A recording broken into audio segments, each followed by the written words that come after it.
Hey guys, and welcome back to my Let's Play of LEGO Star Wars The Complete Saga. Last time we did LEGO Star Wars 1's bonus level, and now it's time for LEGO Star Wars 2's bonus level.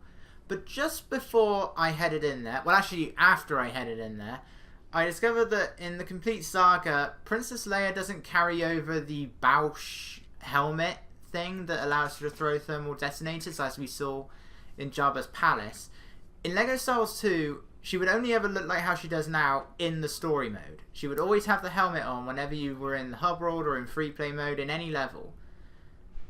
But that doesn't happen here, and so bounty hunters are the only characters that you actually have to purchase in order to get everything. You aren't given any of them through story mode in the Complete Saga. That along with TIE fighters for the vehicle levels. So I went and purchased this guy. I don't know if it's 4 LOM or 4 LOM, so I'm going to call him 4 LOM because that just sounds cooler. Well, it doesn't sound cooler, it sounds sillier. He's one of the various bounty hunters that you see and then completely forget about, besides Boba Fett in Empire Strikes Back. And that's all we see of him. Welcome to LEGO City. In an infinite universe, all things are possible. The epic struggle of the Skywalker family sends turmoil throughout the Force. And in another galaxy far, far away, though, echoes of this drama live on, and a new world awakens. Have you felt it? The dark side. And the light. Although what's weird is that everybody here is still one of the wretched hive of scum and villainy that you find in Mos Eisley Spaceport. So this is where the Star Wars fans live. Okay, so LEGO City is a level that you unlocked upon getting 60 gold bricks in LEGO Star Wars 2. And then there was a massive question mark shape on the wall. You could build that similar to the question mark that was above the door for LEGO Star Wars 1's A New Hope level. And you only needed 60 of the 99 gold bricks. It was a bit weird on that. Instead, the 99 just gave you a massive stud bonus. Which is really useful, which they sort of took out here, but for reasons I will discover later on, because I've already recorded the next few parts, that won't be a problem in this playthrough. Hopefully. And our mission in LEGO Star Wars 2, and we're going to be our mission in LEGO City, and we're going to be seeing this quite a few times. We need to reach 1 million studs, and our method of doing this is to destroy everything. You've got to destroy certain things, build certain things, ride on certain vehicles that will then create a stud trail. And we're going to be doing this quite a few times. We have this level. The Complete Saga introduces another level with a similar concept, which we're going to be seeing next time. And then every episode has a bonus door, and then when you go through that, you have to complete the story first, and then you have to have a certain number of gold bricks, which is easy to obtain. Once you go into that, you'll then have 3 options. You'll have the super story, which just requires you to redo the story again, but you have to try and do it in under an hour whilst collecting 100,000 studs. Most of them are pretty easy to do. And the others are your character bonus and your mini kit bonus. And what you have to do in them is you're given a time limit to collect 1 million studs. I think it's always 5 minutes. I'm not entirely sure, but I think it's always 5 minutes for both the character and mini kit bonuses. I think some of the mini kit bonuses, or maybe the character bonus, whichever it was, in LEGO Star Wars 2, they were changed. They were different depending on the episode. I think here, every single one of them is 5 minutes. They're really not that hard once you know where the best stud placement, where the best object placements are, because everything respawns in those. Not here though, and you're not under any sort of time limit. You are timed, but you're not actually under any sort of time limit. You can do this as long as you want. In LEGO Star Wars 2, you're not given anything for this. I think it maybe adds to the percentage, but you're not given anything for it. You don't get a gold brick for this level. And I don't know why that little merry-go-round thing is there that you can push around. There's no purpose to that. It doesn't give you any studs whatsoever. Those little things that you can create the flowers with, and then there's just a load of blue studs scattered around. You can raffle on that if you want. I don't see the point. And that metal thing I just destroyed is the only reason why you need a bounty hunter here. It's just that one object. But I came in here wondering what I needed it for. But anyway, this is the first time we're actually seeing what's going to make up the vast majority of this Let's Play. Free play mode. So in free play mode, that's when you can revisit any level that you've already completed the story mode for, and you can select any of the characters that you have unlocked. It could be any of the characters you've unlocked through the story, or it can be any of the ones you've purchased. And that's how you're going to 100% the game. You can get the true Jedis in story mode, you can get most of the mini-kits in story mode, but in order to get everything, and in LEGO Star Wars 2's case, free play mode had its own true Jedi meter as well, that's not here though, you needed certain characters. And in free play mode you are required to have a certain number of characters. If you just go through certain types of characters, if you just go through the story episode to episode, minus the bounty hunters and the TIE fighters, and even then that's just in this game, you'll unlock all the ones necessary in LEGO Star Wars 1 and 2, provided that you did A New Hope and got all the super kits in LEGO Star Wars 1. That had every character requirement. So you'll always need a protocol droid, an astromech droid. You'll always have a Jedi and a Sith. You don't need the Jedi. The Sith is all you really need because they can do all of the Force powers plus their own exclusive stuff to move the dark objects, which you can always see with like a red glow around it. You'll need a blaster character to use grapple points and shoot certain targets. You'll need a bounty hunter for their thermal detonators. I think that's all of them. Once you've bought a few, you'll always have some characters you'll be given automatically, like stormtroopers and battle droids. You'll always be given one of them. For LEGO Star Wars 1's levels, you also need a high jumping character. We saw Jar Jar Binks earlier. And there wasn't any of that in LEGO Star Wars 2 because we didn't have any characters of the sort. And as such, when you play a LEGO Star Wars 2 level, the jump is nerfed. Like the double jump doesn't really do anything because you gain the regular height almost with the single jump. So that there it's pretty much useless. I don't know why you couldn't just still have the higher jump, but no, you can't. It just nerfs the jump. But in the LEGO Star Wars 1 levels, you will still be using it. Anyway, this is the thing that the Wookiees use. I don't think you can actually ride it in Defense of Kashyyyk. I think it was actually something we built. We build for Defense of Kashyyyk. But there are a number of rideable things in LEGO City. Some will give you studs. Thankfully, the Banthas are not one of them because these things are incredibly slow. And for some reason, that house always goes into the air when you approach it. I don't know why that house does that. It's just that house. All the other houses you have to destroy. There's one where you got to destroy the house and you build a smaller house inside. Some require the use of the AT-ST in order to be destroyed. And this is the most confusing of all the groups of studs. You need to make every single one of those flowers appear in the corner. The problem is, what causes the flowers to emerge is something I don't know. I know you have to move you have to move on top of the flowers. It could be you, it could be a vehicle you're riding in.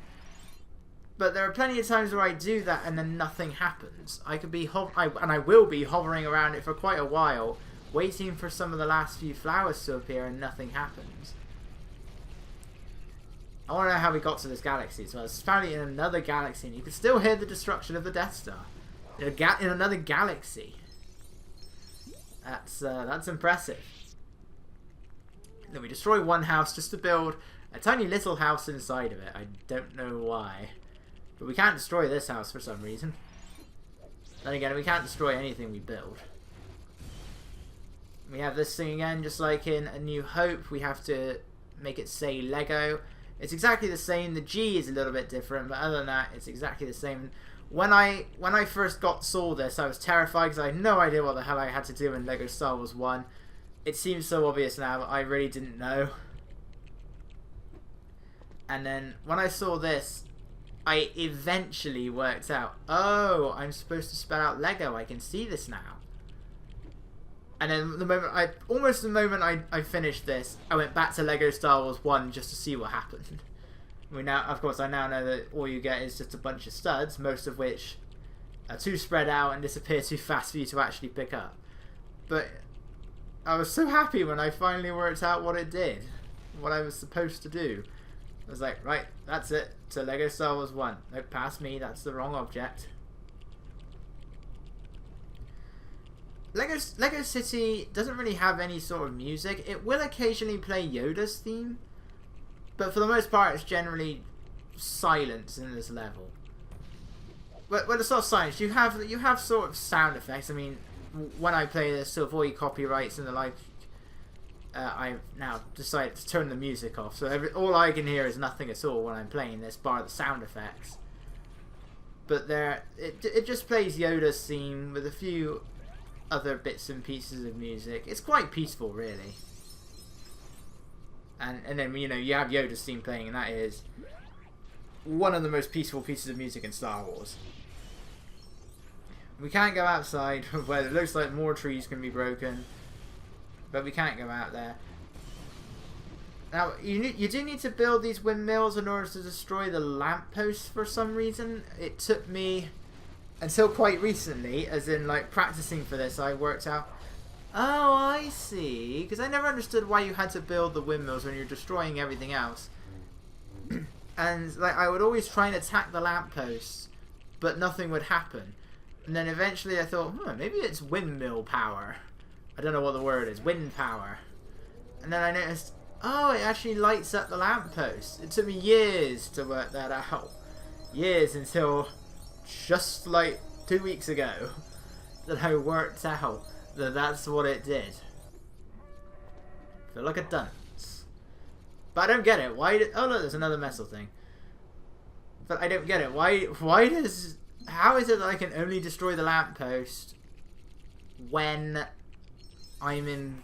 Why is it that I can only destroy the lamppost when it's lit up? Surely, how does that work? Surely I can build a lamppost destroy a lamppost at any point, couldn't I? You actually build this house by attacking the ground. You build the house. And although Forlom is a bounty hunter, he can't build things because he's a droid. He's also one of the more useful bounty hunters. Most of them are pretty much the same. They're basically Han Solo with a thermal detonator. They can do that dive maneuver and everything. That's what most of them do. Forlom is a bit different. He's a droid, and there's 2 droid bounty hunters along with IG-88. He's the most useless bounty hunter because he can't do anything bar grapple up with his blaster and throw thermal detonators. He doesn't have the dive maneuver or anything, but Forlom can actually also use droid panels, both protocol droid and astromech droid. And this is the part I was talking about. I'm hovering all over everything, but the flowers just do not want to appear. Just using the land speeder. Come on, eventually I do ditch it. Eventually I ditch the land speeder. There's something... firstly, it doesn't look like Darth Vader's holding on to anything. He's driving with the Force. And actually, he's driving with one hand and then he's got his arm by the side. It's adorable. You could actually make Darth Vader adorable. Right. So I decided to get onto the giant iguana thing. Again, I don't know what this thing is called.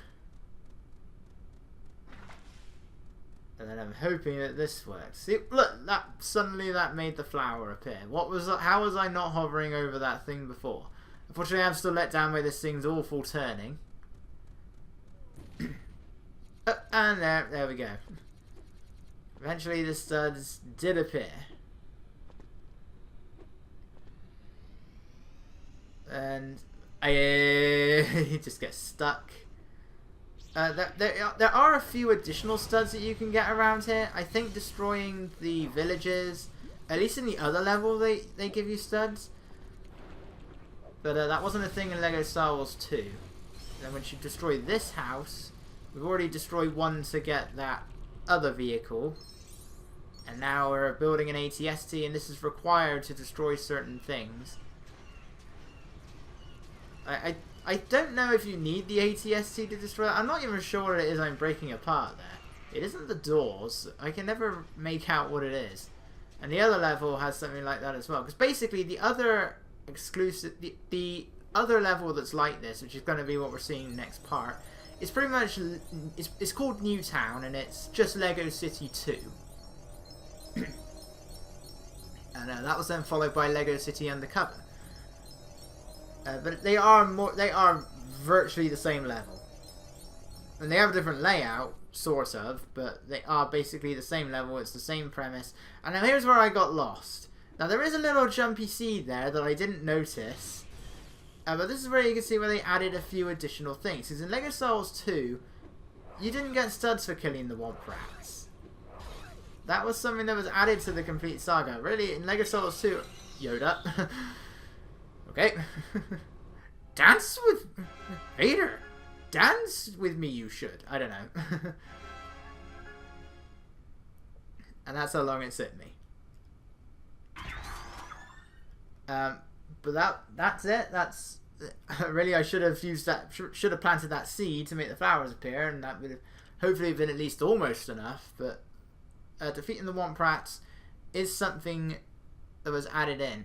But anyway, that's the Lego Star Wars 2 bonus level. Our final level for the bonus room is going to be New Town. It requires the most gold bricks, and it's a level exclusive to the complete saga. But it is pretty much just the same thing again. I've recorded it. I tested the audio this time, so hopefully it's all good. It's all live. So I will see you guys then.